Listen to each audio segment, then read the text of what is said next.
Partons en voyage à présent et cela fait sacrément du bien en ces temps confinés. Partons à Madagascar avec notre invité Alexandre Poussin. Bonjour monsieur, vous êtes écrivain, voyageur, réalisateur et auteur de Madatrek aux éditions Robert Laffont. Alors il s'agit d'un carnet de route extraordinaire et là j'insiste sur le mot qui est scindé, celui d'une épopée en famille et en charrette. D'ailleurs, vous nous avez apporté un modèle réduit de la charrette dans laquelle vous voyagez. Vous avez donc fait le tour d'un pays que vous décrivez comme n'étant ni l'Asie ni l'Afrique, mais un mélange des deux, unique au monde, avec un ciment français. C'est votre définition de la Grande Île ? Oui, c'est la première impression que ça donne. Et puis, elle se confirme au fil des mois, parce que notre histoire a duré 52 mois. Donc, c'est une tranche de vie, c'est 4 ans. On a vu les enfants grandir. Et puis, notre apprentissage de ce pays s'est fait via les rencontres et via tous les sujets qu'on a pu tourner. Alors pourquoi vous avez choisi Madagascar ? C'était pas au programme au départ ? Non, c'est la francophonie, parce qu'on voulait pas que nos enfants soient trop isolés culturellement. C'était une énigme aussi, plein de choses curieuses à aller voir, l'endémisme, la diversité des paysages, ethniques aussi. Il y a 18 ethnies différentes. Donc c'était la curiosité qui nous a mus. Mais à la base, c'était le Japon.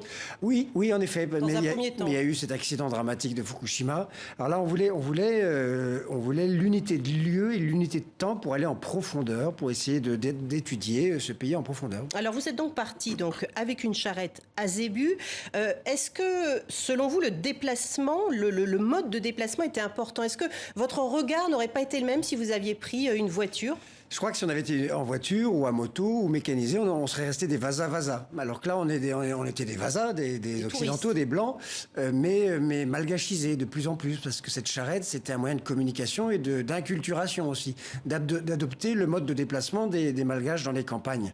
Donc ça, ils le percevaient comme tel, et ça nous permettait d'aller très lent. C'était un petit peu forcé comme lenteur, mais ça nous a ouvert les portes de la profondeur, on espère. Par contre, ce que vous ne saviez pas, c'est qu'en fait, à chaque terrain aurait dû s'adapter une charrette, aurait dû s'adapter les zébus. Ça, c'est ce que vous avez découvert pendant les 5 mois qui ont précédé le début de votre voyage. 5 mois durant lesquels vous avez voulu sentir, approfondir et ne pas vous lancer comme ça sans rien comprendre au pays.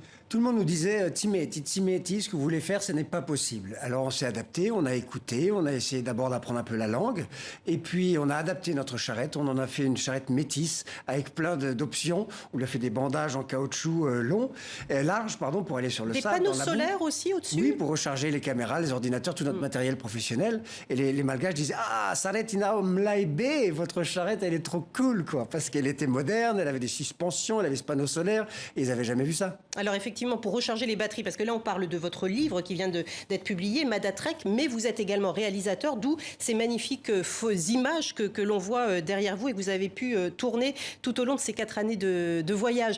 D'observateur, vous êtes également passé à observer. Est-ce que le fait de voyager avec des enfants de 9 et 6 ans à l'époque, ils étaient tout petits, est-ce que ça vous aide ou plutôt ça vous handicape, ou ça dépend franchement les situations ? Alors au début, on a du mal à s'y faire, hein. La foule, on devient un peu agoraphobe, et puis on finit par vivre avec et en faire un atout.